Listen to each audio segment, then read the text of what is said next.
Muy bien, vamos a abrir nuestras Biblias en Primera de Reyes, capítulo 9, en el versículo 4 al 7. El título de la enseñanza de esta mañana es La apostasía de Salomón, una exhortación a permanecer en la palabra de Dios. No hemos dejado de estudiar toda la Biblia, como lo hemos venido haciendo episodio tras episodio, solamente que las últimas 4 sesiones abrimos un paréntesis para entender lo que era la sabiduría desde el punto de vista de Dios. Sabiduría porque Salomón, precisamente en 1 Reyes 3, Dios le concede que sea sabio como ningún otro. Entonces quisimos detenernos a entender lo que era la sabiduría y las 7 columnas de la sabiduría. Pero ahora continuamos adelante viendo el desenlace de la vida de Salomón, un desenlace triste. Primera de Reyes, capítulo 9.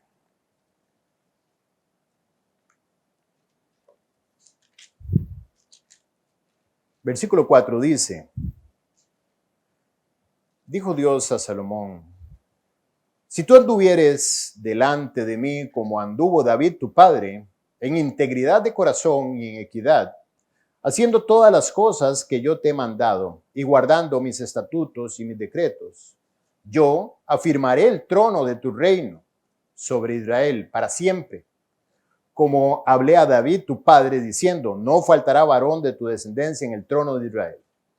Mas si obstinadamente os apartareis de mí, vosotros y vuestros hijos, y no guardareis mis mandamientos y mis estatutos que yo he puesto delante de vosotros, sino que fuereis y sirviereis a dioses ajenos y los adorareis, yo cortaré a Israel de sobre la faz de la tierra que les he entregado. Y esta casa que he santificado a mi nombre, yo la echaré de delante de mí, e Israel será por proverbio y refrán a todos los pueblos.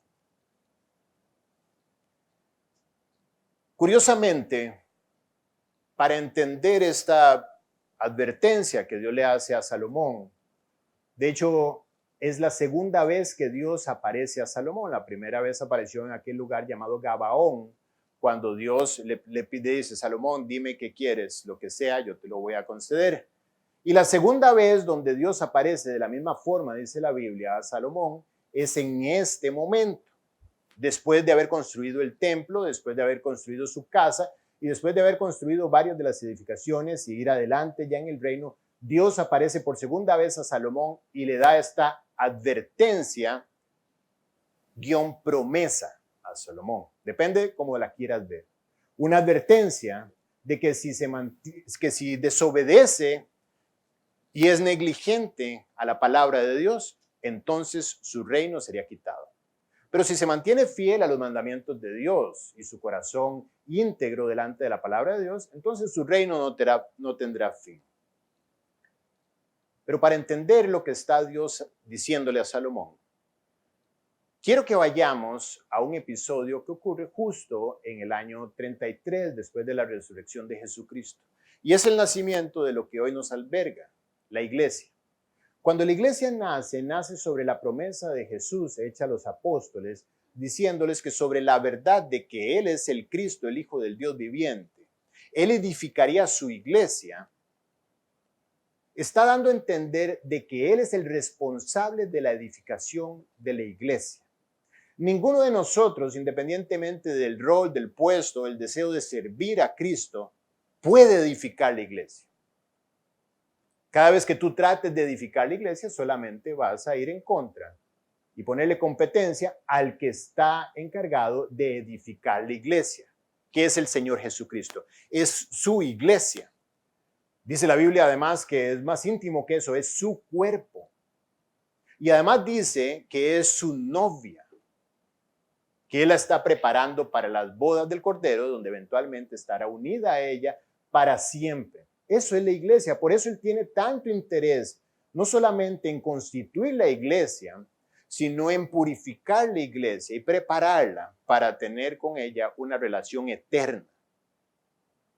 Así es que la iglesia nace sobre el plan de Jesucristo de construir su iglesia.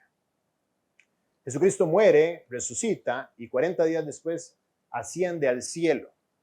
Y aquellos que estaban con él, dice la Biblia, que se encontraron reunidos, la primera reunión que vemos de creyentes de la historia después de la resurrección, o después de la ascensión más bien, es de aproximadamente 120 personas. Estaban los apóstoles, los 11 apóstoles, ahí de hecho deciden cuál sería de nuevo, ahora sí, el que ocuparía el puesto del 12º apóstol, después de el retiro de Judas, y ellos empiezan a congregarse. No necesariamente tenían la guía clara de qué es el siguiente paso que se debía dar. Así es que recurren a lo que durante 3 años y medio estaban acostumbrados a hacer.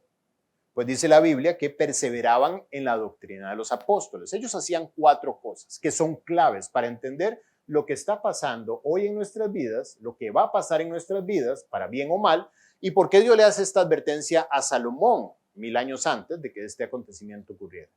Dice que lo primero que hacían estos apóstoles, sin necesariamente tener una guía concreta de cómo edificar la iglesia, ellos, número 1, perseveraban en la doctrina de los apóstoles. Ellos se mantenían todos los días estudiando la doctrina apostólica, la enseñanza de los apóstoles. Lo que ellos aprendieron de Jesús, ahora ellos lo estaban replicando a la primera generación de creyentes. Y estos a su vez aprendiéndolo para replicarlo a la segunda generación de creyentes y de ahí en adelante ocuparse a trasladar la vida de Cristo, lo que algunos tuvieron la experiencia vivencial, otros era una experiencia testimonial. La primera generación la vivió, los segundos era en función de los testimonios de los primeros. Y ahí generación tras generación lo que iba a hacer era compartir el testimonio de Jesucristo. Testimonio que es vivo, dice la Biblia, que es el testimonio de la palabra de Dios, que es viva y eficaz y más cortante que toda espada de 2 filos. Es tan viva que ella produce la vida de Jesucristo en aquel que escucha este testimonio y lo retiene, no lo rechaza. El que rechaza este testimonio, pues está rechazando la vida de Jesucristo y con lo cual esa vida no puede dar vida en sí misma. Así es que dice que número 1, perseveraban en la doctrina de los apóstoles. Eso era lo que aprendían y eso era lo que enseñaban y eso era lo que transmitían a los demás. Nada fuera de eso y nada nuevo aparte de eso. Segundo, perseveraban en la comunión los unos con los otros.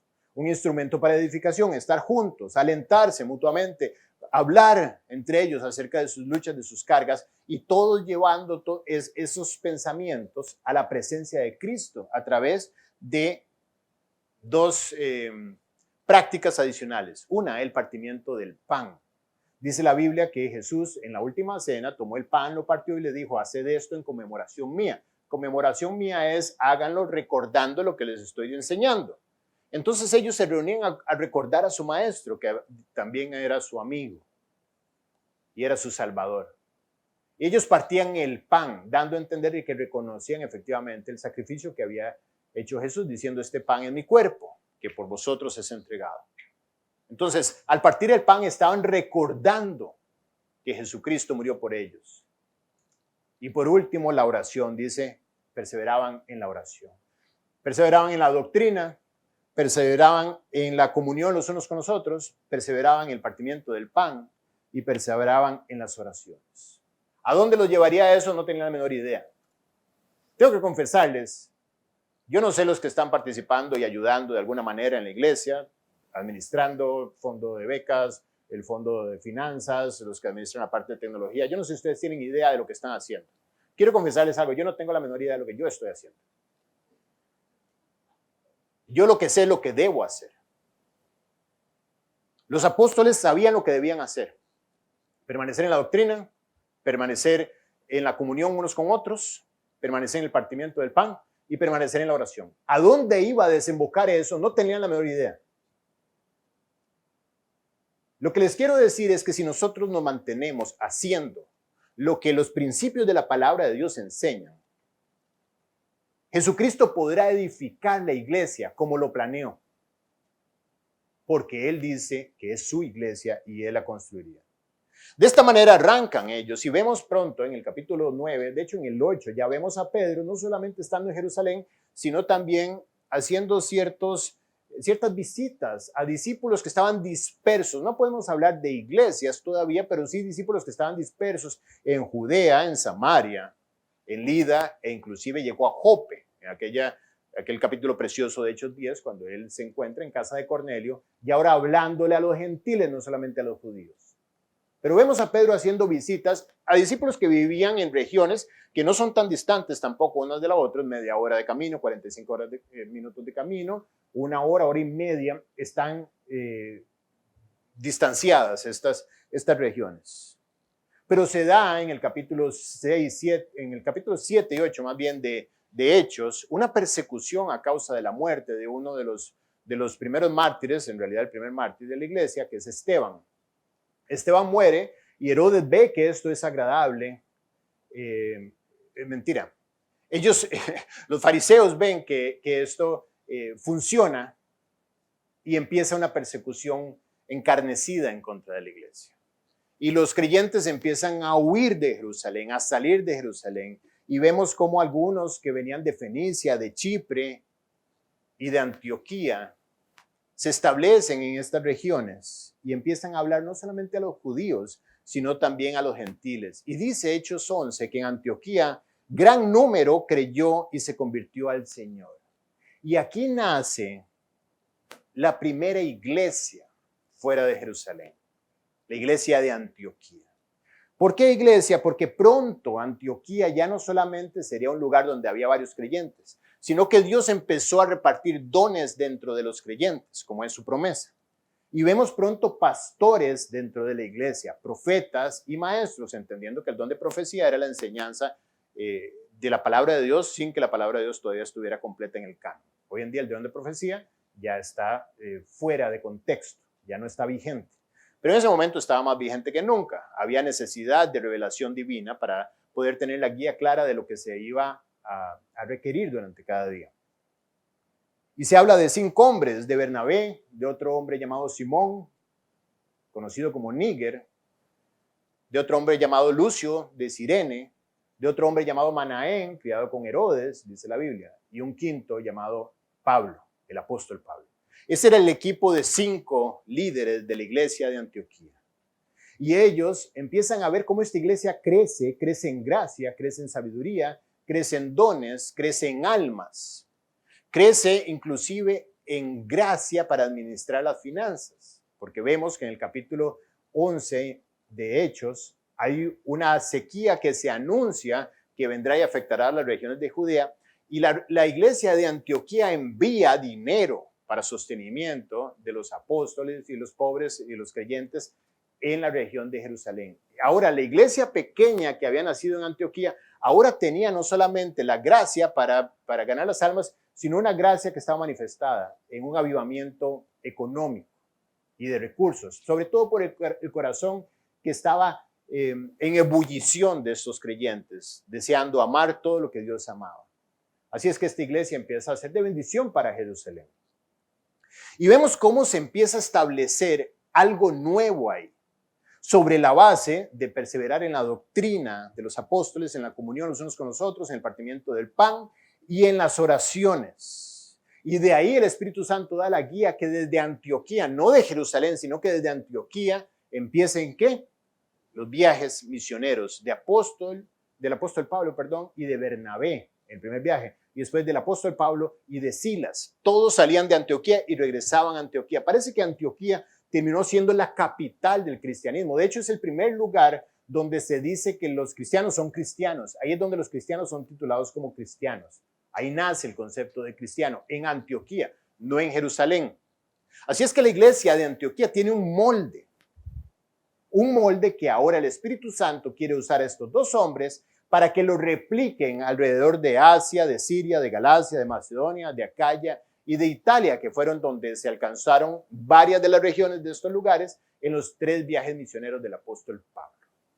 Y vemos a Pablo haciendo visitas, algunas de apenas días, otras de semanas, otras de meses y otras, por ejemplo, de años, como en Corinto, que estuvo 18 meses, y como en Éfeso, que estuvo 3 años. Y yo me pregunto cómo es que él visitaba un lugar y de repente había una iglesia.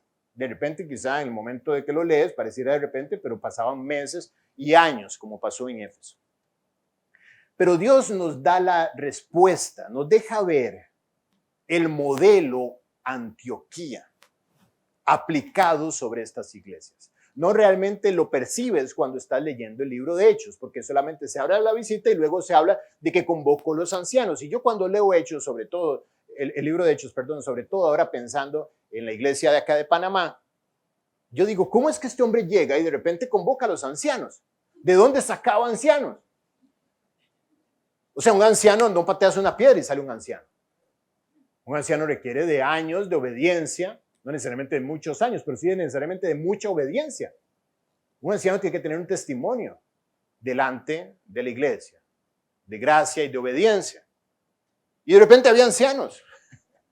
De hecho, un año después de Antioquía ya había ancianos en Antioquía 5. Así es que la pregunta, ¿cuál fue el modelo aplicado en estas iglesias? Y la Biblia nos deja 3 evidencias que vamos a estudiar en esta introducción. La primera evidencia la encontramos en el discurso de despedida en la iglesia de Éfeso. Cuando parte de Éfeso y dice que no va a volver a Éfeso, da un discurso de despedida en las playas de Mileto, en Hechos capítulo 20. Y en ese discurso nos deja ver trazas del modelo que él aplicó para fundar la iglesia. ¿Ok? Entonces, Hechos capítulo 20. Vamos a pasar rápidamente por 7 versículos que nos dejan ver esta evidencia. No tienen que moverse ustedes, no se preocupen.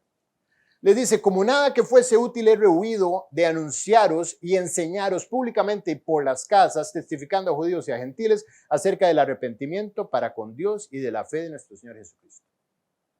Punto número 1.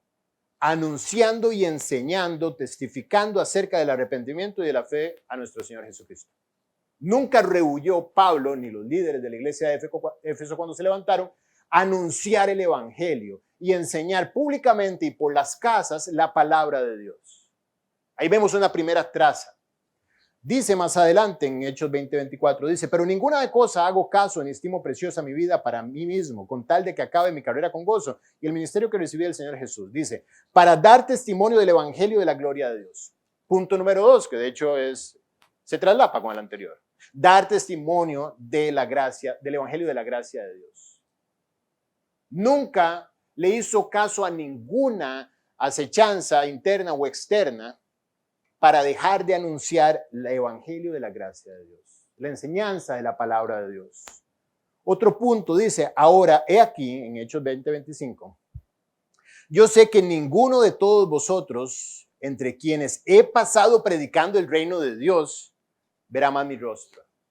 No estoy estudiando por qué no verán su rostro, ni estoy estudiando de con quién está hablando. Lo que quiero es que veamos es que dice, he pasado predicando el reino de Dios. Ya nos dice ahí que hizo Pablo durante 3 años. Enseñar la palabra de Dios.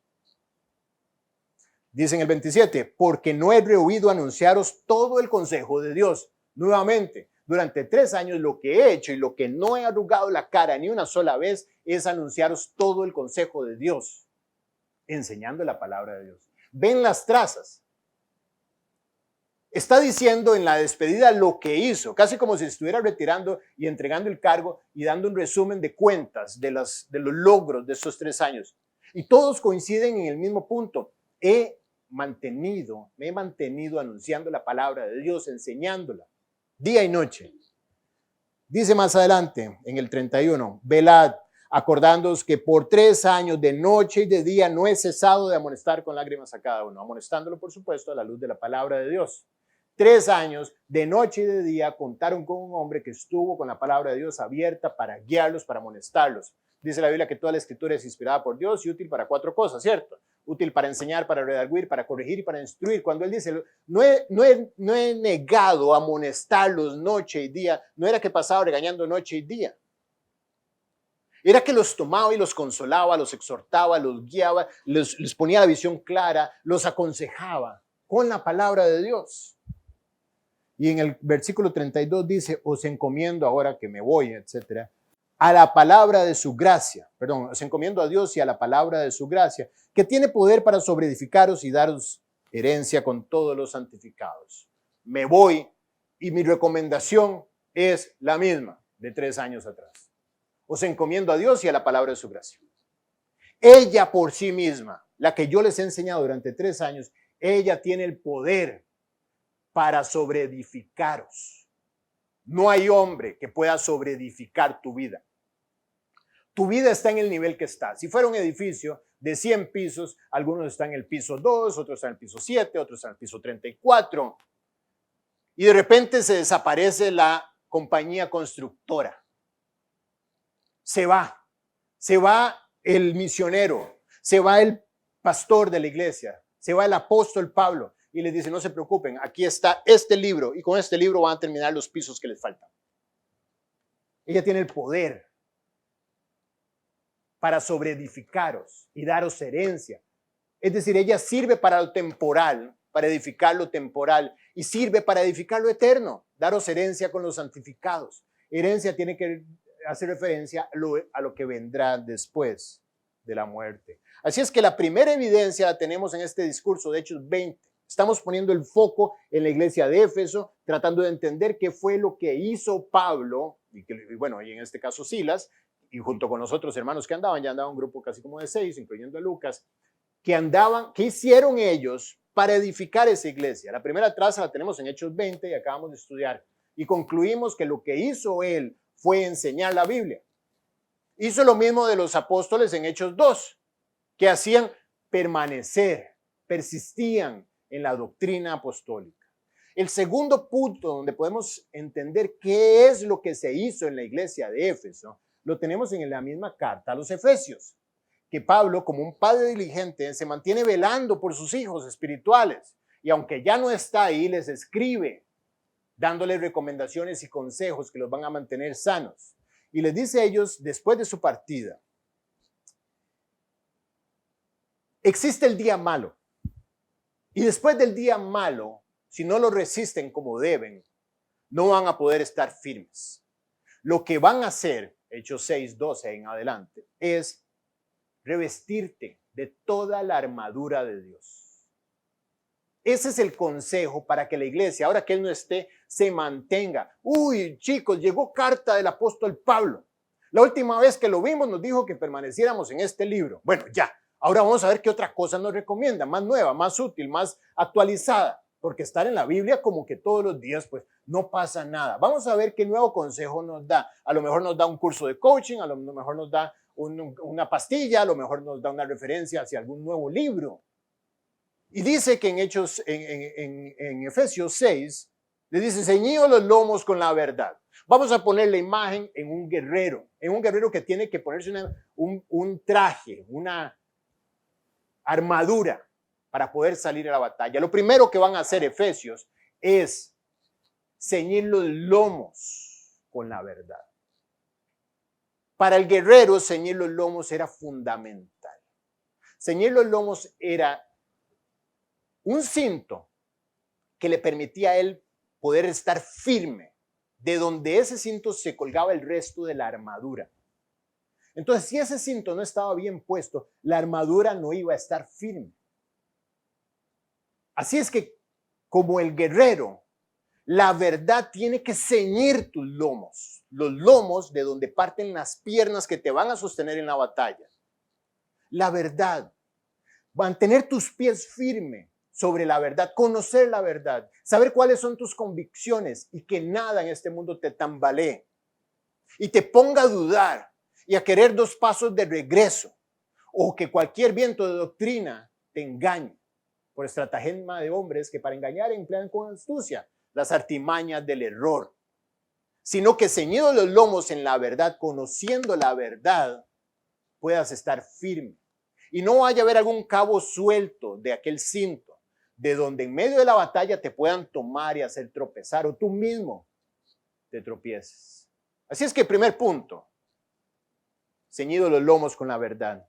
Segundo punto, vestidos con la coraza de la justicia. Toma la justificación que es por fe en Jesucristo como un elemento para cubrir tu pecho, para cubrir los órganos vitales. Es cierto que todas las heridas duelen, pero no es lo mismo una herida en el hombro que una herida en un riñón, en un pulmón, en el hígado o en el corazón mismo. Así es que protegido con la justicia que emana de la palabra de Dios, vas a revestirte. Tercer punto, calzado los pies con el apresto del evangelio de la paz. El guerrero sale con sus pies claros en cuál es su calzado. Y todos los días dice la Biblia que sale el sembrador a sembrar, y irá andando y llorando el que porta la preciosa semilla. Y nosotros como guerreros tenemos que saber que nuestros pies tienen delante de Dios una alta estima. Dice que hermosos son los pies de los que anuncian la paz, las buenas nuevas de Jesús.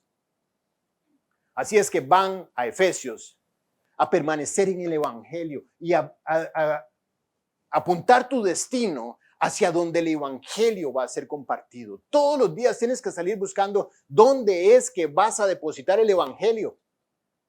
Tú no sales al trabajo, tú no sales a la escuela, tú no sales al play con tu hijo, tú no sales a hacer un mandado al médico, tú no sales a eso, tú sales a donde el Evangelio te va a llevar en ese día.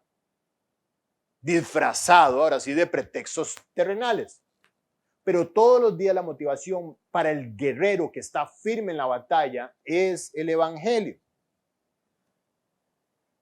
Cuarto, el escudo de la fe. Protegiéndote de los dardos de fuego del maligno está el escudo de la fe. No veo por mis ojos, no escucho por mis oídos, no olfateo por mi nariz, no gusto con mi gusto y no palpo con mis manos. Yo veo a través de la fe. Quito las emociones, quito lo obvio que se ve a través de los sentidos humanos y pongo los sentidos de la fe. No me conformo a este siglo, sino que me permito ser transformado por medio de la renovación de mi entendimiento. El entendimiento previo era quien adquiría las interpretaciones de lo externo a través de los sentidos. El nuevo entendimiento interpreta a través de la fe. Pablo está redundando en lo mismo. Quinto, el yelmo de la salvación. Vas a ponerte ese elemento que protegerá tu cabeza, que será la salvación. Que te mantendrá firme, le decía yo ayer a los muchachos en el discipulado de jóvenes. ¿Alguno de ustedes ha dudado de su salvación? ¿Sabes por qué yo no dudo de mi salvación? Porque mi salvación está sujeta a lo que dice la palabra de Dios, no sujeta a lo que yo pienso. Yo puse mi confianza en que Él pagó mis pecados, con lo cual yo no tengo que ir a pagarlos a ningún infierno. Por eso soy salvo. Sé que soy salvo. No me siento salvo. Hay días en donde me siento todo lo contrario. Pero sé que soy salvo porque fiel es el que lo prometió y que es poderoso para guardar mi depósito hasta aquel día. Ese es el yelmo de la salvación. Confío. Mi cabeza no va a andar dando vueltas por pensamientos, sino que confío en lo que su palabra dice. Y por último, la espada del Espíritu, que es la palabra de Dios. Sirve para defenderse y sirve para atacar. Sirve para conquistar. Así es que la segunda evidencia de cómo se formó la iglesia, el modelo Antioquía replicado ahora en Éfeso, es la misma carta de los Efesios, donde Pablo les dice cómo mantenerse viviendo. Lo mismo que les enseñó durante 3 años, lo mismo que en su despedida les dijo, os encomiendo a Dios y a la palabra de su gracia, ahora les escribe diciéndole, manténganse en la palabra, revístanse de la palabra, usen la palabra como un uniforme que los va a proteger y que les va a dar sentido día a día. Y la tercera evidencia que tenemos de cómo se aplicó el modelo Antioquía en la iglesia de Éfeso y en las demás iglesias, obviamente, es cuando el apóstol Pablo, después de irse, ya no le escribe solo a los Efesios, sino que le escribe a Timoteo, quien temporalmente fue pastor de la iglesia de Éfeso. Así es que queremos ver qué le escribe Pablo a Timoteo como consejo de qué manera guiar a la iglesia de los Efesios. Y le dice, Timoteo, como te rogué que te quedases en Éfeso cuando fui a Macedonia, para que mandases a algunos que, dice, no enseñen diferente doctrina, ni presten atención a fábulas y genealogías interminables que acorrean disputas, más que edificación que es por fe. Timoteo, primer consejo, tú pastor, calla la boca de todos aquellos que están enseñando diferente doctrina. Defiende tú la doctrina. Eso te mantendrá salvo a ti y a los que te oyeren. Ya algunos, le dice más adelante en 1 Timoteo 1:19, ya algunos desecharon la fe y la buena conciencia, naufragaron en esto. Y menciona 2 hombres, uno llamado Himeneo y otro Alejandro. Dice, ellos naufragaron en cuanto a la fe, desechando la fe. Le dice Timoteo, con respecto a la gente que va a liderar la iglesia, los obispos y los siervos de la iglesia, deben ser aptos para enseñar. El que va a estar enfrente tiene que tener aptitudes, no actitudes, aptitudes con P. Tiene que estar preparado y capacitado para enseñar. Una persona que enseña, inmediatamente, tiene que ser una persona que aprende. Tú no puedes enseñar si no eres un estudiante. Una persona que está al frente es una persona que está absorbiendo de la Biblia, que está metido en la Biblia, que toma de ahí, que se empapa de ahí, que vive ahí y que luego sale mojado de ahí a salpicar a los demás. Eso es aptitud para enseñar, junto con algunas otras características. Tiene que tener claridad para enseñar, tiene que tener visión para enseñar, tiene que tener un llamado para enseñar. Pero ¿por qué Pablo le está diciendo a Timoteo, Timoteo, cuídame la iglesia de Éfeso, que te la dejé con tanto cariño? Y la gente que va a estar al frente tiene que tener aptitud para enseñar. ¿Por qué? Porque a él le interesa la enseñanza. Es el alimento de la iglesia. Con eso vas a nutrir la iglesia, con la enseñanza. No me vengas con bailes, con equipos de danza, con grupos qué sé yo, de distracción y entretenimiento. Ponme gente que enseñe. Y si se aburre alguno, que se vaya al circo. Si quieres entretenimiento, decía Charles Spurgeon, ve al fútbol. Pero si quieres enseñanza bíblica, aquí es el lugar. Aptitud para enseñar, Timoteo. Búscame esa gente así. Búscame además gente, dice el 2 Timoteo 2:15, que use bien la palabra de verdad. Gente que esté preparada para abrir la Biblia y responder. Y además, 1 Timoteo 4:12 le dice, sé ejemplo en palabra, conducta, amor, espíritu, fe y pureza, Timoteo. Sé ejemplo en palabra. Que al abrir la Biblia, la gente quiera seguir tu ejemplo. Quiera copiarlo. ¿Los ejemplos son para qué? Para copiar, exactamente. Por eso son ejemplos. Les decía yo que cuando yo me sentaba ahí, yo me tomaba 2 Red Bull y me comía una manzana. Yo creo que muchos de ustedes no están siguiendo este ejemplo. No sé si fui buen ejemplo o mal ejemplo. Definitivamente no recomiendo el Red Bull. Pero lo que sí te puedo decir es que si quieres absorber, vas a tener que aplicarte. Uno es el que enseña y otro es el que recibe. Puede haber alguien enseñando, pero si el que no está recibiendo no recibe, se le escapa de las manos el salmón. Le dice Timoteo, en 1 Timoteo 4:6, le dice Pablo a Timoteo, si tú enseñas, oigan nuevamente la palabra, si tú enseñas a los hermanos, si esto enseñas a los hermanos, perdón, serás buen ministro de Jesucristo. ¿Alguien quiere tener una palmada en el hombro? Entonces enseñe la Biblia. No venga con rollos y con show. Enseñe la Biblia. Casi le dice, sé hombre, Timoteo, enseña la Biblia. Déjate de cositas, de mujercitas. No me vengas con farándula y con chisme y tratando de buscar fans y seguidores. Enseña la Biblia. Con gente o sin gente, sea popular o no sea popular, sea recibido o no sea recibido. Estén despiertos o estén dormidos, enseña la Biblia. Si esto enseñas a los hermanos, serás buen ministro de Jesucristo, nutrido con las palabras de la fe y de la buena doctrina que has seguido. Más adelante le dice, ten cuidado de ti mismo y de la doctrina y persiste en ello. Más adelante le dice, los ancianos que gobiernen ven, sean tenidos por dignos de doble honor, mayormente los que trabajan en predicar y enseñar. Timoteo, aquellos que estén en la iglesia predicando y enseñando, sean tenidos por dignos de doble honor. Honor no de medalla, honor al mérito. Honor de honorario, de ahí viene la palabra honorario. Le dice, premiame a aquellos que trabajan en predicar y enseñar, que lo hacen bien. Tenlos en alta estima, que la gente los respete, que los admire, que se dé por ellos, que los aprecie y que los cuide, porque ellos son indispensables. Retén la forma de las sanas palabras, le dice Timoteo en 2 Timoteo 1:13. Evita profanas y vanas palabrerías, no te me distraigas, persiste en lo que has aprendido y te persuadiste desde la niñez, sabiendo que has sabido las sagradas escrituras. las cuales te pueden hacer sabio. Mantente en las escrituras que desde niño aprendiste. Y le dice que lo conocemos. Toda la escritura es inspirada por Dios, Timoteo. Y por último le dice, casi que lo sienta, en la última carta que Pablo escribe antes de morir. Y le dice, te encarezco. Pudo haberlo dejado ahí. Solo la voz del apóstol Pablo dándote una instrucción era para que temblaran las piernas. Pero él dice, escucha, Timoteo, te encarezco. Y dice, delante de Dios y del Señor Jesucristo, no solo yo te doy esta orden, Timoteo, sino que llamo a Jesús y llamo a Dios para que estén conmigo aquí haciendo un trío para darte esta instrucción. Imagínate eso.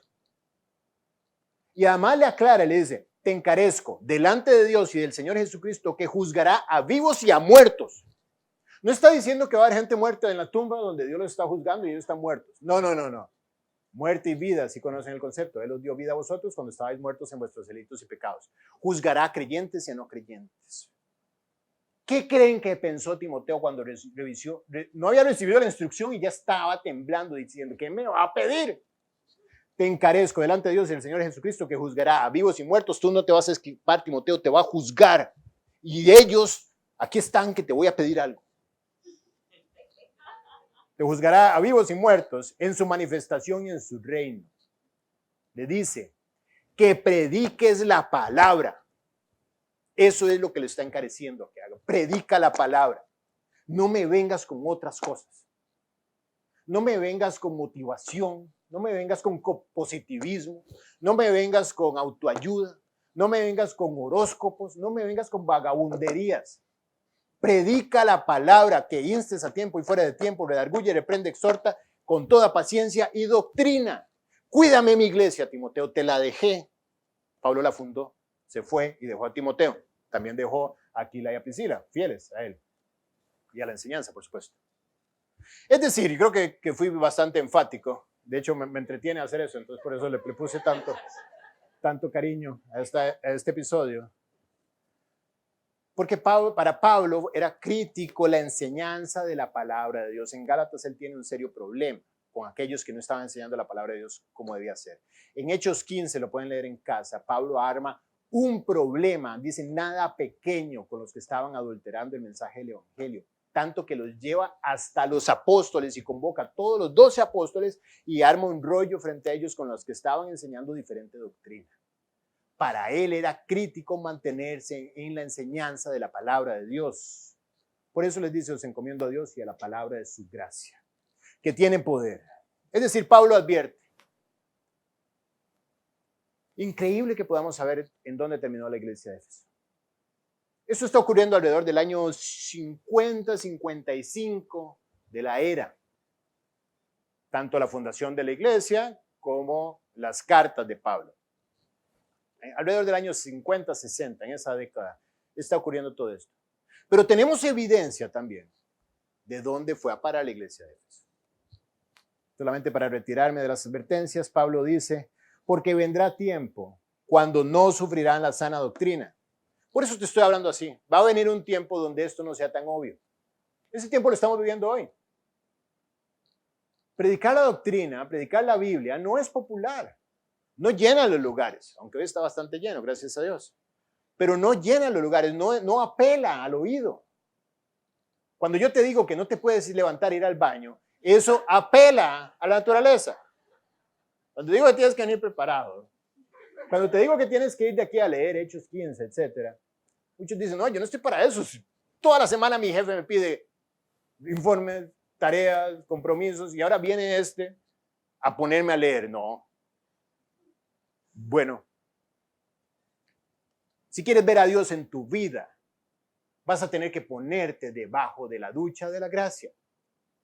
Si lo quieres ver, quieres a Dios en tus negocios, en tus estudios, en tu matrimonio, entonces tienes que someterte a su señorío.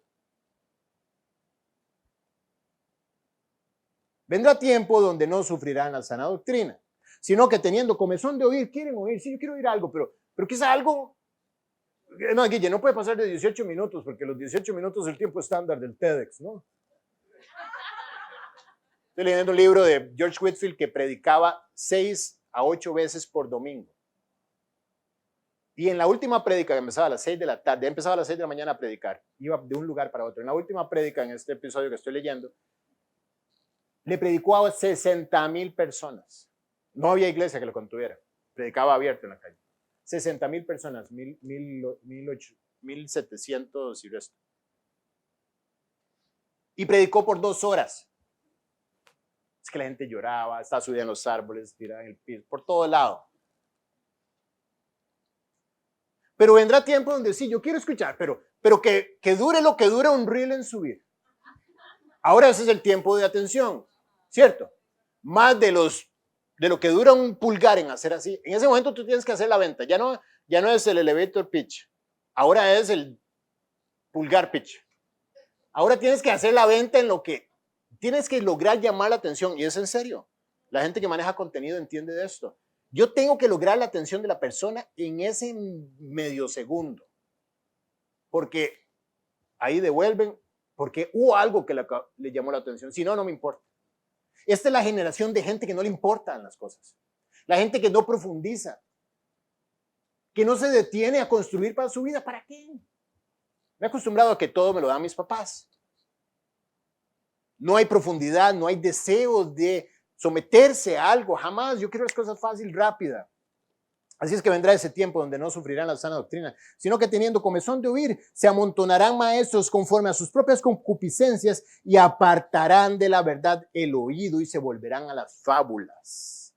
Estos maestros tomarán ese oído con ganas de oír y lo van a apartar hacia la falsa doctrina y las fábulas que apelan a la falta de carácter y la falta de deseo de someterse al Señor. Sí, tienes que someterte al Señor. El Señor no se tiene que someter a ti. Llegamos a Cristo pensando que lo tenemos ahora a nuestra disposición, entonces yo oro y le pido y Él contesta. Y dejo de buscarlo. No, yo tengo que someterme a Él, poner mi vida a su disposición.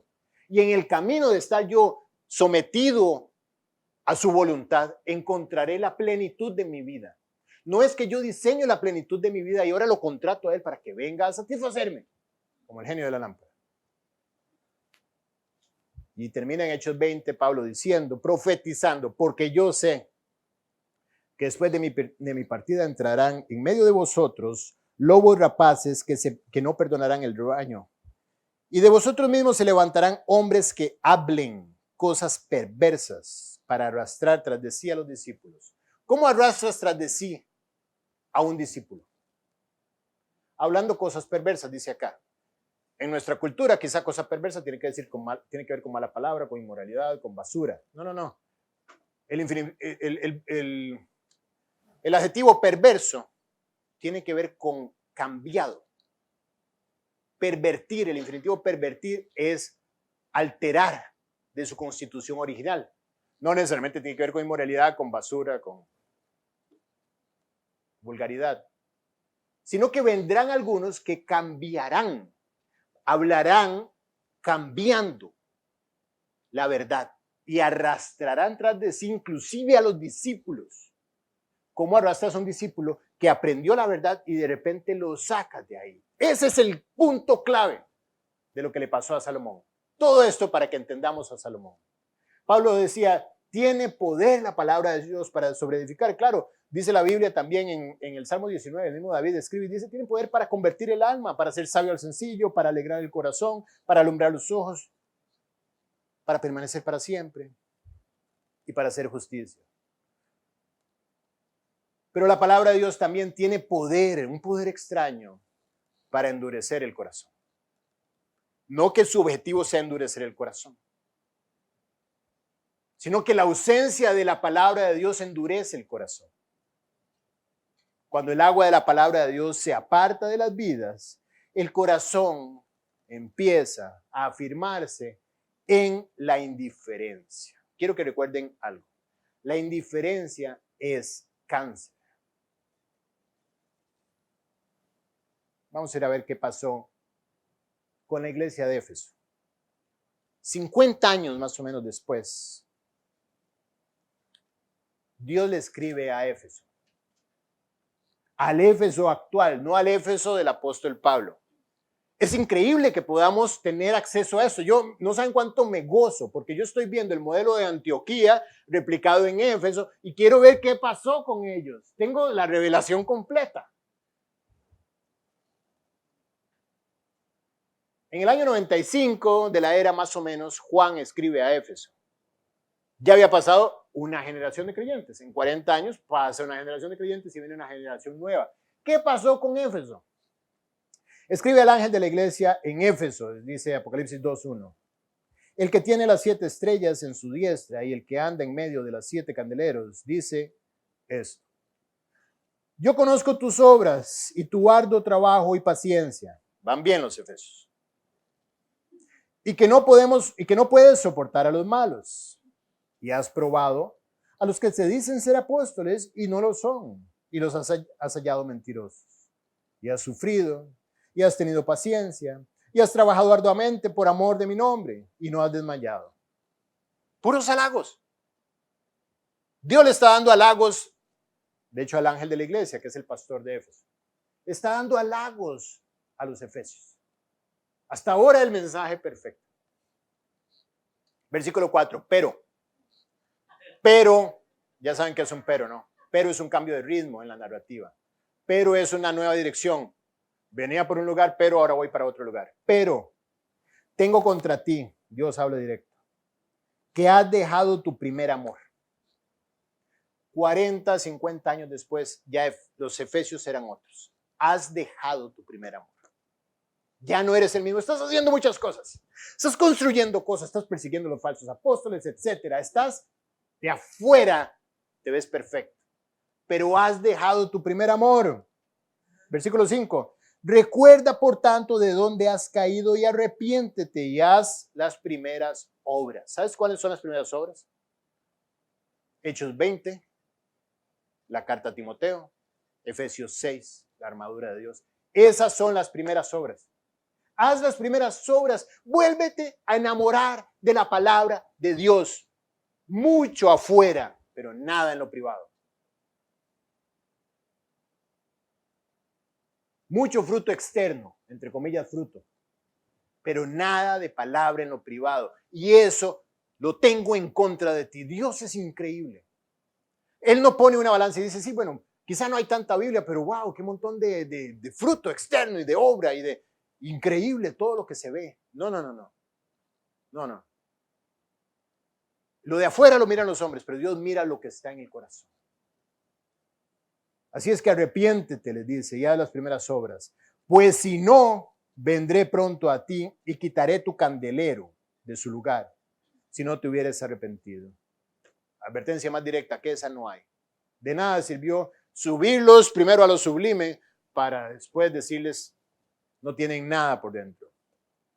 Así es que la iglesia de Éfeso cayó en el cáncer de la indiferencia. Se ocuparon de muchas cosas y descuidaron su primer amor, el amor de Dios en medio del tiempo en la palabra. Haciendo obras para Dios, abandonaron al Dios de la Biblia.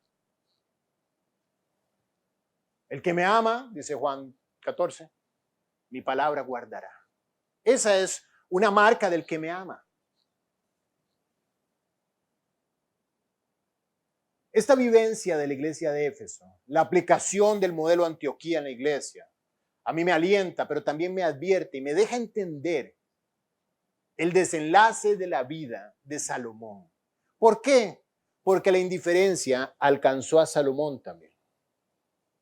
Primera de Reyes 11, vamos a vernos, voy a moverme yo, ustedes se quedan donde están. Primera de Reyes 11. Viene el desenlace del reinado del rey Salomón. Y empieza de un incómodo con un pero. Pero estamos hablando de Salomón, el que tenía toda la sabiduría, todo el conocimiento, todas las riquezas, acceso a todos los recursos. Dios mismo le hablaba a Salomón. Le habló en Gabaón y le habló a través de esta otra visión que tuvo. Tenía profetas a su disposición, tenía todos los recursos, todo lo tenía Salomón para vivir 100% ocupado en lo privado. Pero El rey Salomón amó, además de la hija de Faraón, a muchas mujeres extranjeras, a las de Moab, a las de Amón, a las de Edom, a las de Sidón y a las heteas.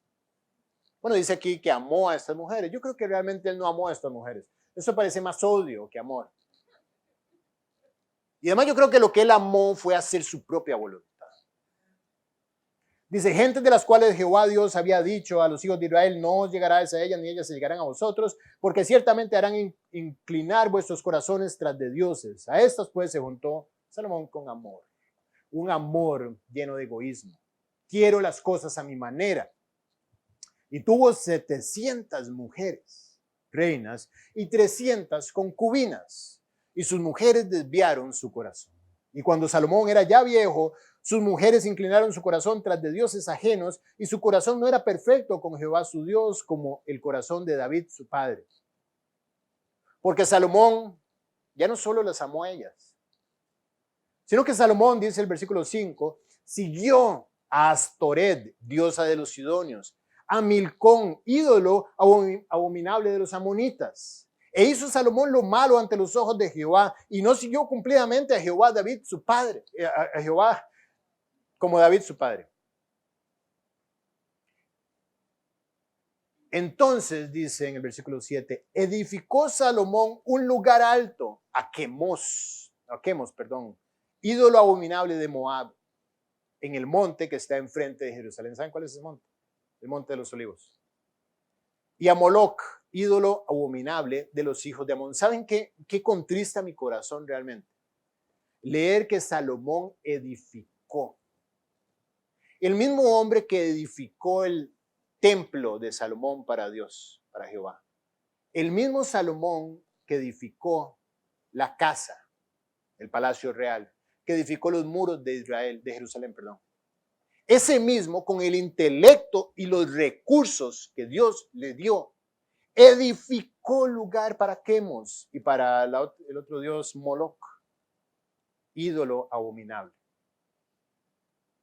Con lo que Dios le dio. Con lo que Dios le prestó para que administrara realmente. Él lo usó para la idolatría. E hizo para todas sus mujeres extranjeras, las cuales quemaban incienso y ofrecían sacrificios a sus dioses. Y por supuesto, versículo 9, se enojó Jehová contra Salomón, por cuanto su corazón se había apartado de Jehová, Dios de Israel, que se le había aparecido 2 veces, y le había mandado acerca de esto, que no siguiese a dioses ajenos, mas él no guardó el mandato de Jehová. Y dijo Jehová a Salomón, por cuanto ha habido esto en ti, y no has guardado mi pacto y mis estatutos que yo te mandé, romperé tu reino y lo entregaré a tu siervo. Qué malo es Dios, ¿no? Qué increíble traer una consecuencia de este tipo. Yo digo, qué increíble desenlace, pero la pregunta en esto es, no hablemos mal de Salomón, igual lo vamos a conocer un día y yo quiero verlo a los ojos. No quiero esconderme de todo lo mal que hablé de él. Pero la pregunta es, ¿cómo es posible que alguien con toda la sabiduría, con toda la gracia, con todos los recursos, con todo lo que tú y yo pensamos que nos hace falta para entregarnos, cómo él terminó construyendo templos para ídolos satánicos? Por el amor de Dios, ¿dónde está la desviación en la carretera? ¿Cómo actúa él como un perfecto ignorante, siendo el hombre más sabio que ha existido en la tierra? En Deuteronomio 17 hay uno de mis pasajes favoritos ahí, que habla de las instrucciones que debía seguir Israel con aquellos reyes que llegaran a reinar en Israel. Dice, cuando hayas entrado en la tierra que Jehová tu Dios te da, y tomes por posesión de ella, y la habites, y digas, pondré un rey sobre mí como todas las naciones que están a mis alrededores. Ciertamente pondrás un rey sobre ti al que Jehová tu Dios escogiere. Y entre todos tus hermanos pondrás rey sobre ti. No podrás poner sobre ti un hombre extranjero que no sea tu hermano. Dice, pero él, el rey, instrucción de parte de Dios, dejada como un sello que tenían que seguir todos los reyes de Israel, entre ellos Salomón, tercer rey de Israel, tenía que seguir este sello. Dice, pero él no aumentará para sí caballos, ni hará volver al pueblo a Egipto con el fin de aumentar caballos. Y en Primera de Reyes, que es el libro que estamos estudiando, con toda la tranquilidad del mundo, dice que Salomón, juntó Salomón en Primera de Reyes 28, dice, y traían de Egipto caballos y lienzos a Salomón. Si los traían era porque los pedían.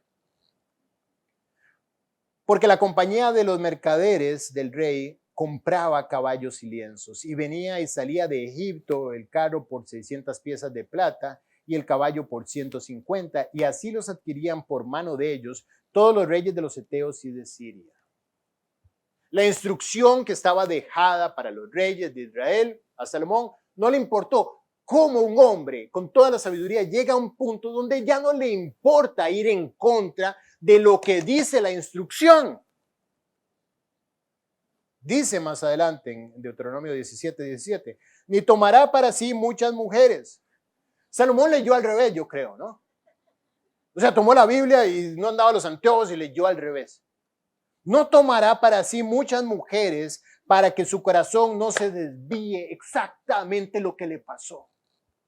¿Tenía Dios problema con las mujeres? No lo tenía. Tenía problema en que su corazón se iba a desviar.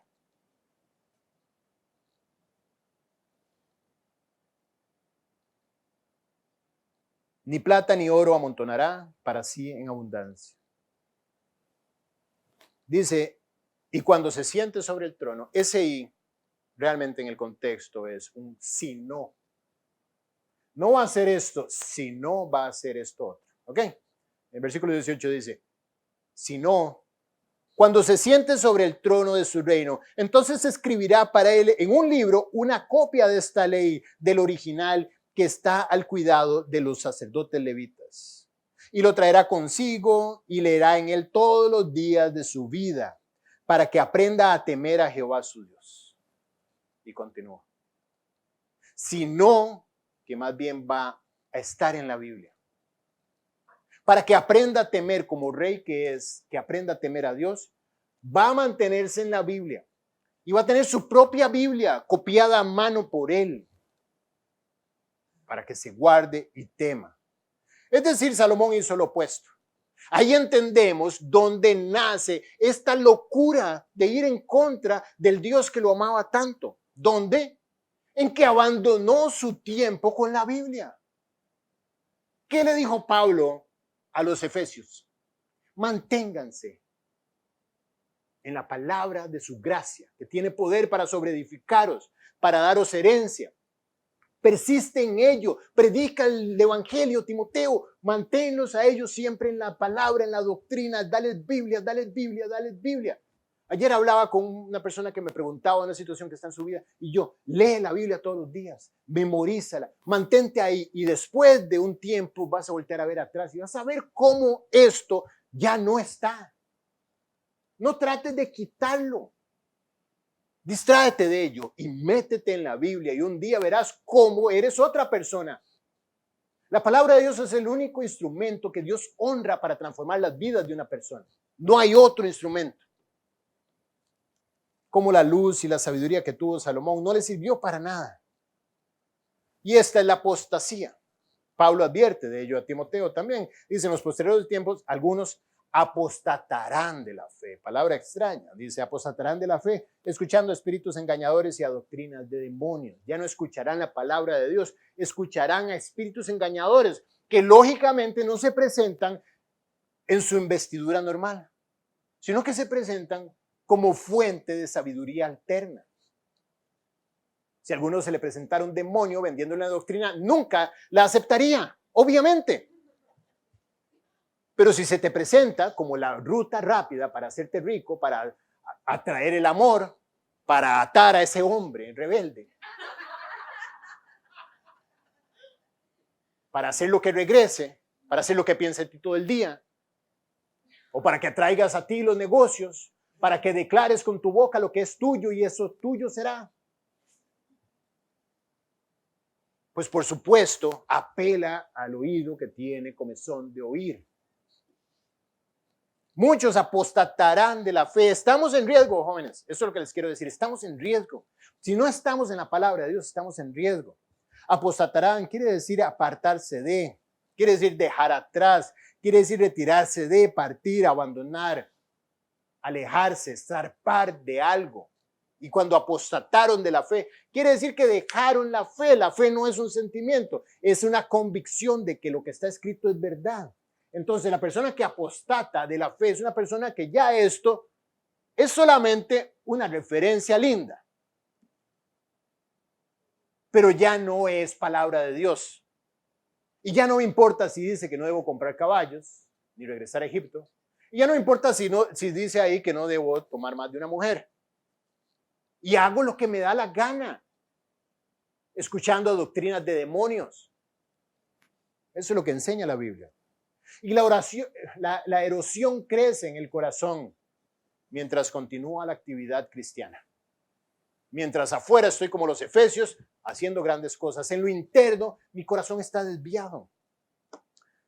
Al dejar de atender la palabra de Dios, el temor de Jehová desapareció de Salomón y fue reemplazado simplemente con una postura religiosa. Una postura que nos queda muy bien, que nos hace venir a poner cara de interesados. Mientras no me importa en absoluto lo que se está diciendo. Que nos hace vivir durante la semana sin consultar su palabra, sin tener la reverencia para llegar a decir, bueno, Dios, ¿qué quieres de mí? Yo quiero que mi corazón se derrita acá, Padre. Mientras espero que conteste mis peticiones. Mirad, hermanos, dice el libro de Hebreos, capítulo 3. Mirad, hermanos, que no haya en ninguno de vosotros corazón malo de incredulidad para apartarse, la misma palabra griega de apostatar, para apartarse del Dios vivo. Corazón malo de incredulidad. Mirad, cuando dice mirad es pilas, pilas.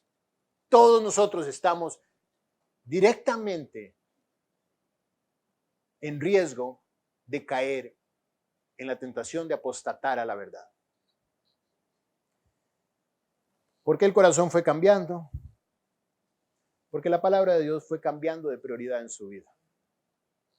Verán, Guille, todas las células es lo mismo. Todas las células vas al tema de la lectura. Sí. Sí. De una vez te digo cómo van a ser las próximas 47 años de células. Va a ser el mismo tema. Nada más que entre semana voy a tratar de ver cómo lo maquillo distinto. Pero va a ser el mismo tema. Porque así como Pablo le dijo a Timoteo, Timoteo, te encarezco delante de Dios y de Jesucristo. Ese mandato fue para mí. Y yo voy a persistir en que los corazones estén en la palabra de Dios. Es la única forma de ser creyente. Ayer hablaba con los discípulos jóvenes y les decía, ¿qué hace un bebé recién nacido? ¿Cuál es la particularidad? Come y hace popó. Come, hace popó. Eso es lo que hace un bebé. Por eso Pedro dice, desead como niños recién nacidos la leche espiritual no adulterada, para que por ella crezcáis para salvación. Si pasan los días, las semanas, los meses de que naciste de nuevo y no comes, yo me pregunto, ¿qué clase de bebé? Es un bebé de plástico, tiene que ser un bebé de plástico. Les decía yo, de los que tienen los ojos que se les hacen así. Solo un bebé de plástico no tiene deseos de alimentarse. Y un bebé espiritual necesita alimento espiritual. Esa es una marca de una persona nacida de nuevo. Si no te interesa este libro, yo me preguntaría, siendo tú, ¿a dónde voy a pasar mi eternidad? Una marca del nuevo nacimiento es que hay deseos, al menos de curiosear, que dice de mí. Marcas de la indiferencia. Número 1. No nace malintencionadamente. ¿Sabes? Yo creo que esa es la estrategia más grande que tiene la indiferencia. Nadie dice, no, ya, a partir de ahora... No. Puede ser que, no, estoy en un tiempo de demasiado trabajo, me tienen aquí, puede ser que sea real, me tienen aquí, estoy en exámenes, además del trabajo, y ahora vienen los suegros, y esto, y aquí, y allá, y se me dañó la bicicleta, y 1000 cosas. Y no me queda tiempo. Puede ser que hasta válido suene. No nace malintencionada, sino que inicia como algo menor, algo que hasta se justifica.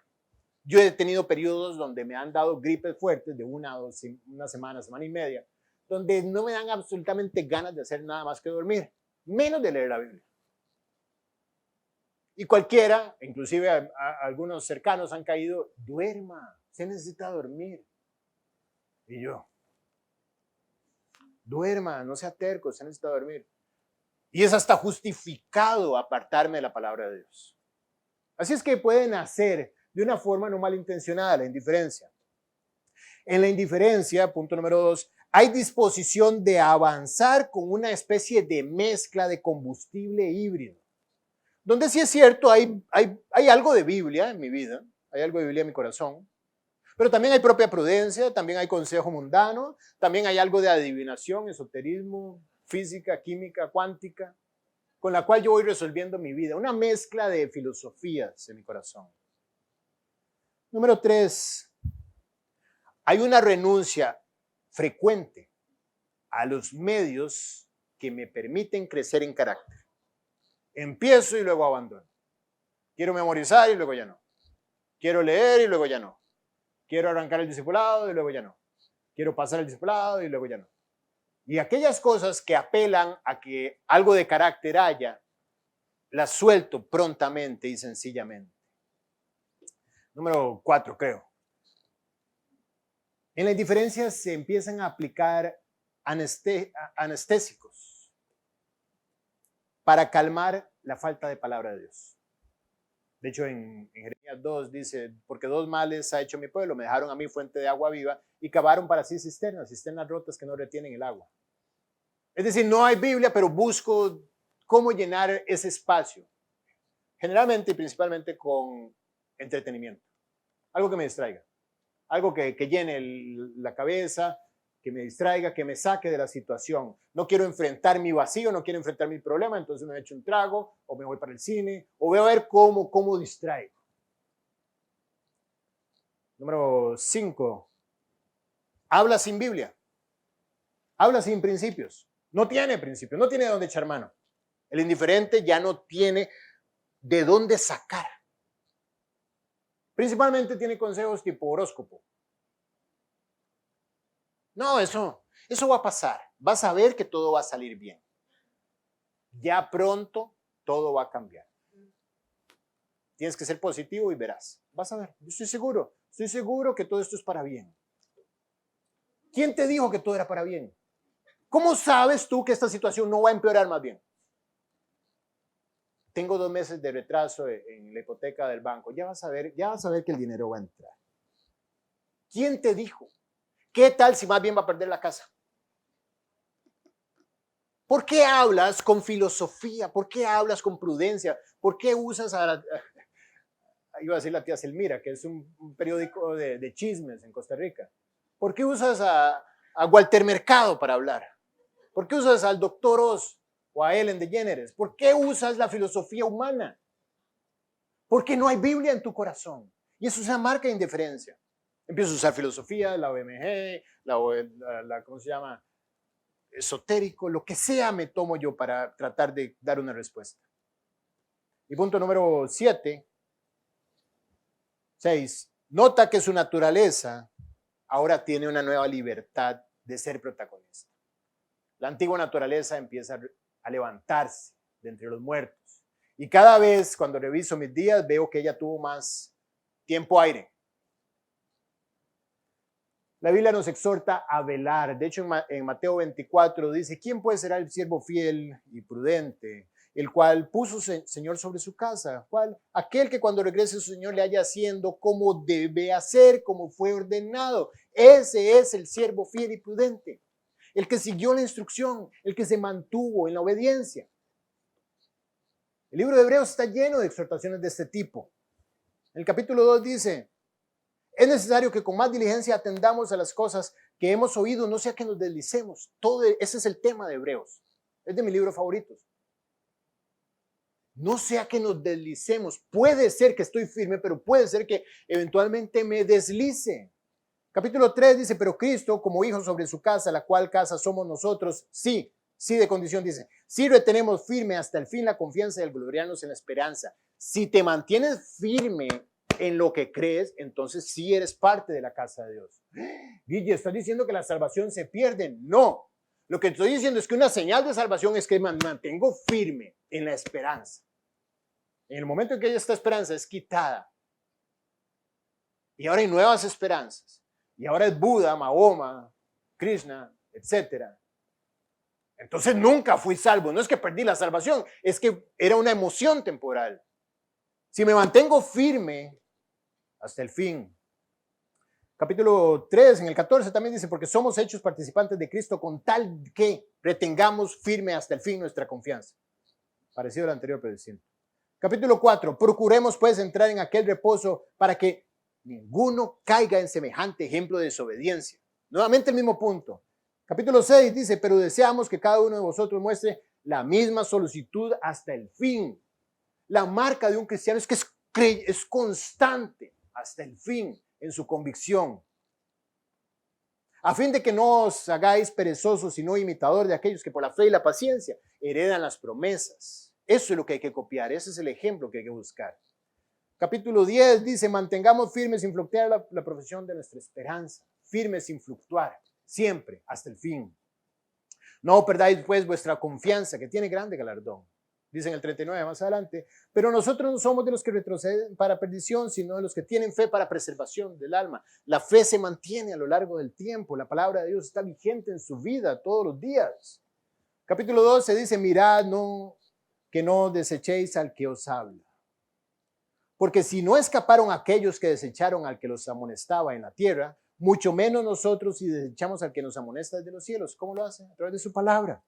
Capítulo 13, 9, el último, dice, no os dejéis llevar de doctrinas diversas y extrañas. Dejar llevar, no es ir a ellas, es que ellas van a venir a mí como la corriente del río que me empieza a jalar, la ola que me empieza a meter. No os dejéis llevar por doctrinas diversas y extrañas, porque buena cosa es afirmar el corazón con la gracia, no con viandas, que nunca aprovecharon.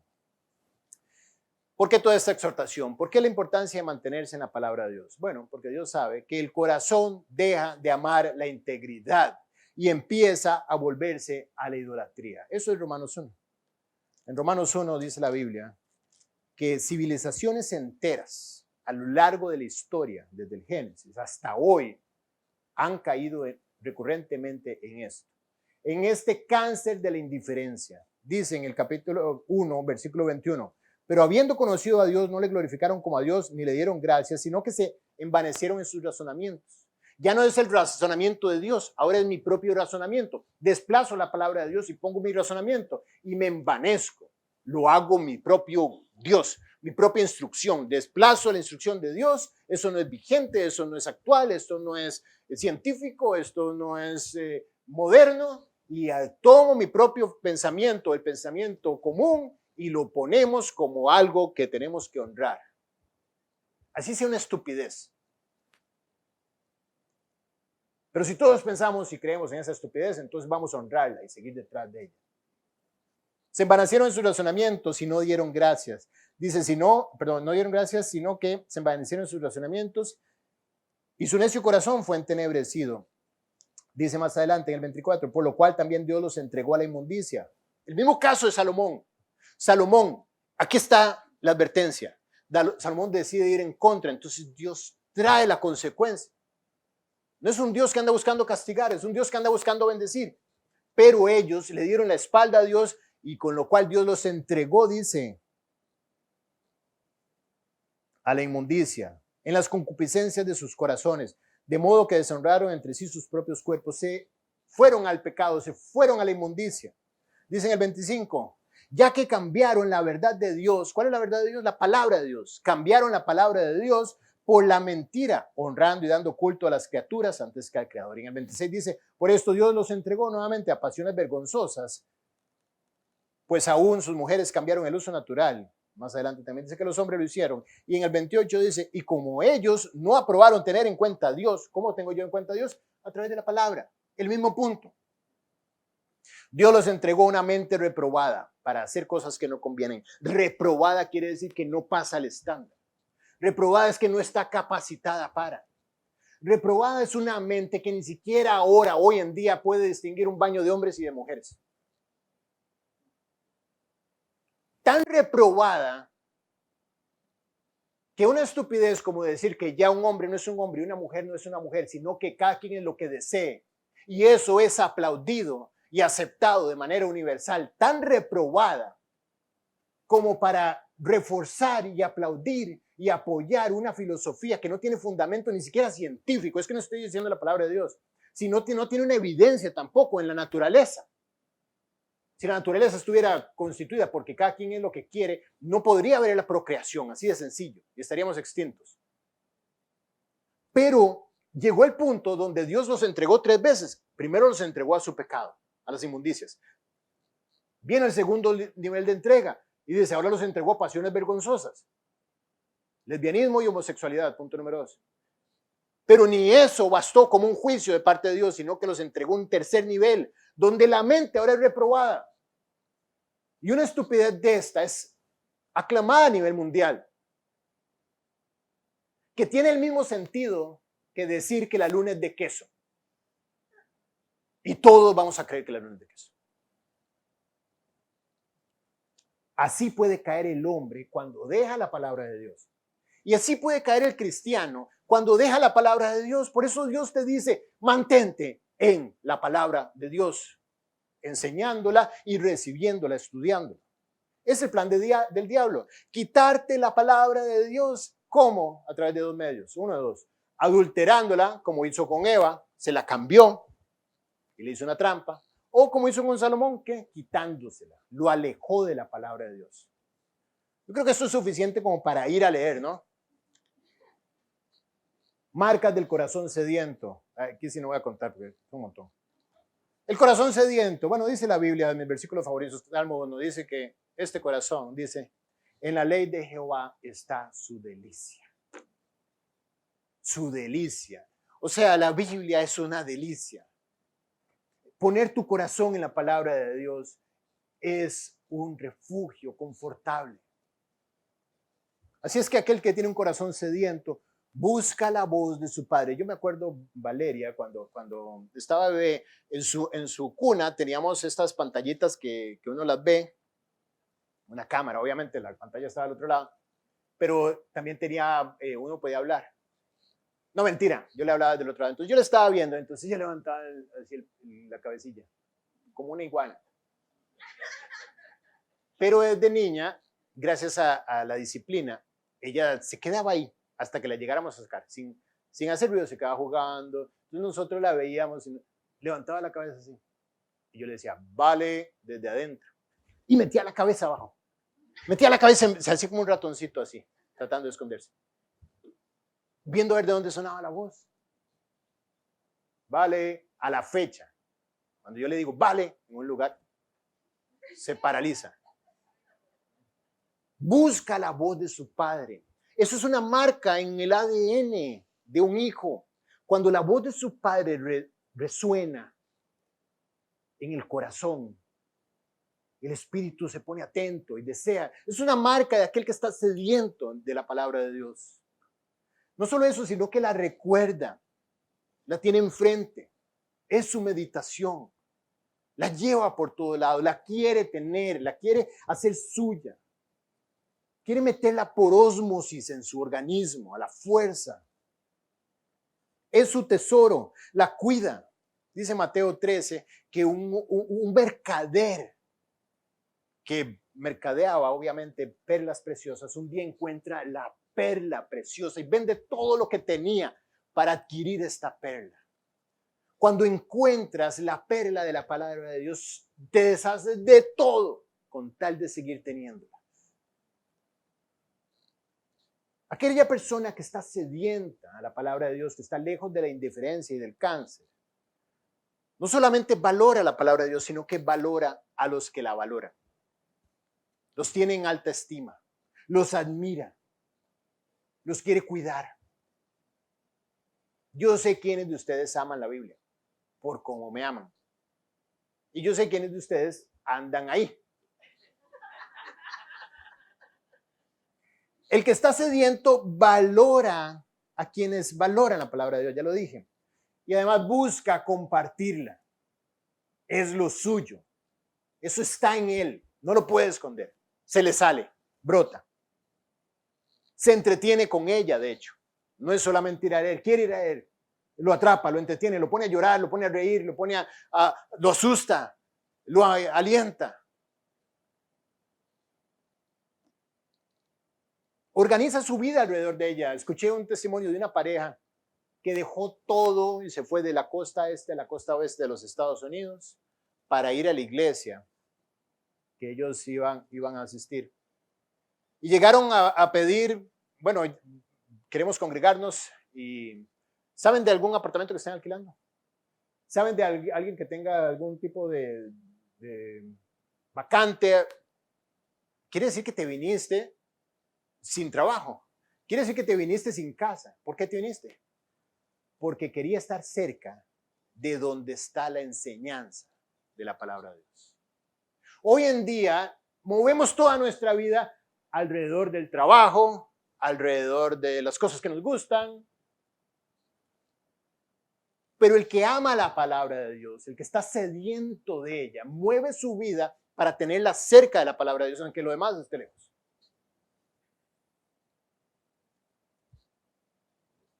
Le recuerda a Dios sus promesas cuando ora.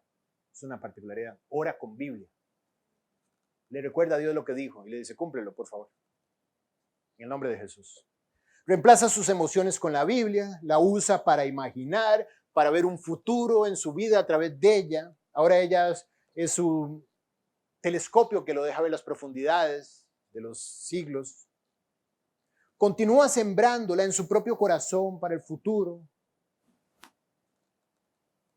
No solamente la lee, sino que además la estudia. Una persona que la ama. No avanza sin ella y regresa a buscarla si se le cae. Su vida se limpia de día en día en ella. La aplica. Hay un versículo que me encanta, que está en Isaías 66, que dice, mi mano hizo todas las cosas, y así todas las cosas fueron, dice Jehová. Pero miraré a aquel que es pobre y humilde de espíritu y que tiembla mi palabra. Dice, no hay nada en el universo que me haga a mí reclinarme más que ver a alguien que ama mi palabra. El que ama mi palabra, ese hace que mi atención se concentre sobre él. ¿Sí recuerdan la enseñanza de la semana anterior? De aquel centurión que le dijo, di la palabra. Y que Jesús se maravilló de la fe de él. Se reclinó sobre lo que él dijo. Y esto le clavó en el corazón una lanza, diciendo, contestaré todo lo que me has pedido. Se impresionó Jesucristo. Miraré a aquel que es pobre y humilde de espíritu y que tiembla mi palabra. Les comento algunas decisiones personales que tomé, no ahora, sino hace casi 2 décadas, ya gracias a Dios, de que nací de nuevo. En los primeros días y semanas tomé estas decisiones y por la gracia de Dios hoy se mantienen. Biblia todos los días, número 1, en mi vida. Todos los días, de lunes a domingo, Biblia. Sin excepción, sin perdonar. Todos los días. Decisión número 2, discipularme. No avanzar sin una guía sobre mi vida. Número 3, discipular. Apenas tuve oportunidad orar y pedirle a Dios, levantar la mano de mi corazón, diciéndole, Dios, necesito discipular a alguien, tráeme discípulos, dame. Y bueno, Dios ha sido generoso complaciéndome con eso. Y profundizar en la Biblia. No leerla como para salir del caso, sino meterme, tratar de ir a las profundidades cada vez más que atrapen mi corazón. No por ratos, no por circunstancias, no por épocas, no de acuerdo a lo que tengo ganas o no tenga ganas, sino siempre y todos los días durante ya casi 2 décadas, como les decía. Esas fueron decisiones que me han mantenido lejos del cáncer de la indiferencia. Algunas conclusiones, bueno, en Eclesiastés 12:13, si vemos la vida de Salomón, Salomón desaparece de la escena. Lo próximo que vamos a leer después de esto es que Salomón murió y que fue sepultado en el sepulcro de su familia. Eso es todo lo que se dice de Salomón. No sabemos si realmente se levantó, no sabemos qué pasó después de esto.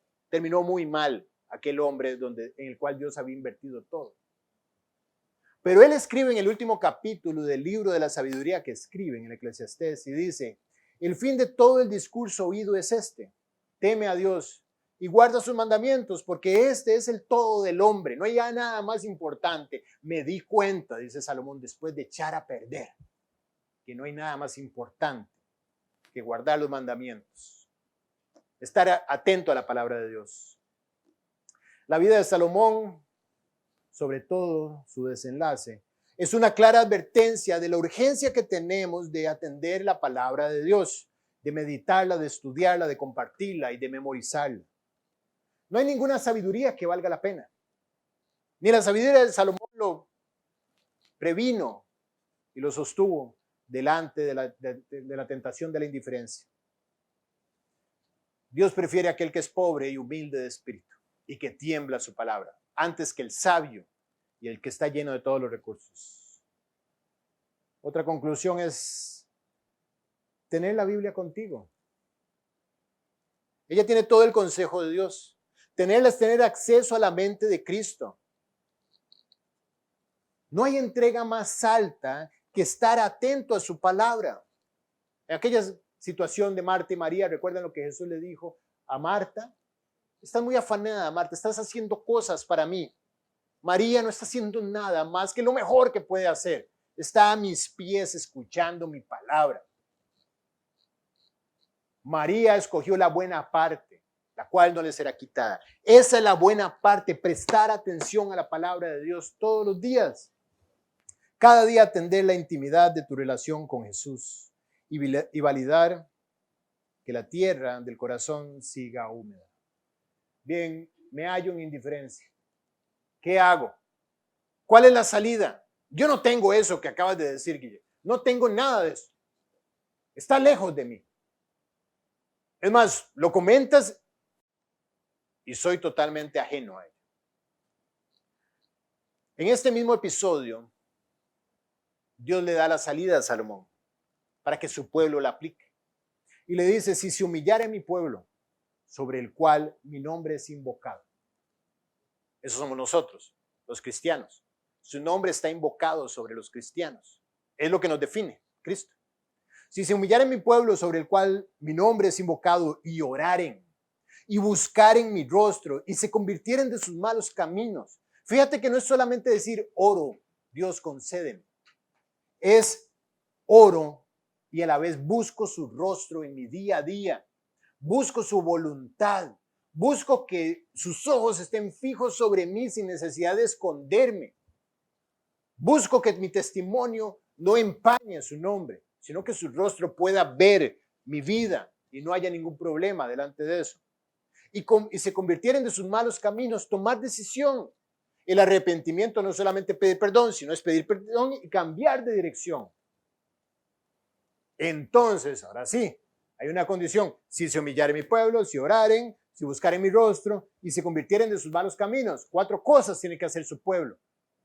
Entonces, después de la coma dice, yo oiré desde los cielos y perdonaré sus pecados y sanaré su tierra. Yo estoy dispuesto a escuchar. Estoy dispuesto a sanar esa tierra, ese terreno del corazón. Dice la Biblia, no es mi palabra como fuego o como martillo que quebranta la roca. ¿Está congelado el corazón? ¿No hay interés de la Biblia? ¿Hay un hielo? No te preocupes. Mi palabra es como fuego. Expón ese hielo del corazón a mi palabra. Hazlo con ganas y sin ganas todos los días. Y verás cómo ese fuego derrite el hielo del corazón. No está tan frío, pero sí está endurecido como la roca. Ya no es ni siquiera tierra fértil. Ya no es ni siquiera arcilla, es piedra. Mi palabra no es mi palabra como fuego o como martillo que quebranta la roca. Mi palabra puede romper ese suelo duro del corazón si se humillara a mi pueblo. Vamos a orar para terminar. Amado Padre, gracias por este privilegio de poder abrir tu palabra. Dios, de verdad que nos has honrado. De verdad es un gozo poder exponernos a ella. Nos dice cuánto nos amas y cuánto amas esta iglesia, cuánto amas esta nación, Dios. Y las naciones donde los discípulos que están dispersos, así como en aquel tiempo de Pedro, también están siendo expuestos a esta enseñanza. Nos recuerda que tienes planes además. Si nos has equipado con todo esto, Dios, es porque nos vas a llevar a usar estas herramientas. Y aquí ponemos nuestra vida, Padre. No hay nada que ofrecerte realmente. Pero una cosa mirarás, aquel que es pobre y humilde de espíritu y que tiembla tu palabra. Danos ese sentido en nuestro espíritu de temblar a tu palabra. No de tenerle miedo, sino de tener un deseo de que ella se haga vida en nosotros. Un temor reverente de que se construya. Y no apartarnos de ella. No apostatar de ella. Si el más astuto y sabio que ha existido cayó en la trampa. Imagínate nosotros, Dios. Con razón Jesús oró pidiéndote, santifícalos en tu verdad, tu palabra es verdad. Guárdalos de este mundo peligroso, que al más sabio de todos lo tropezó. Nosotros, Dios, te rogamos que nos guardes en tu palabra. Y si estamos fríos y endurecidos delante de ella, te ruego que tu palabra sea efectivamente como fuego y como martillo. Úsanos como un testimonio de que eso es verdad y que es posible hoy en día. Y gracias, Dios. Sigue llenando este lugar de corazones que como terrenos fértiles vendrán a absorber y a dar fruto lo que del cielo está descendiendo. Guárdanos el resto del día en la misma comunión contigo, con los hermanos. En el nombre de Jesús. Amén.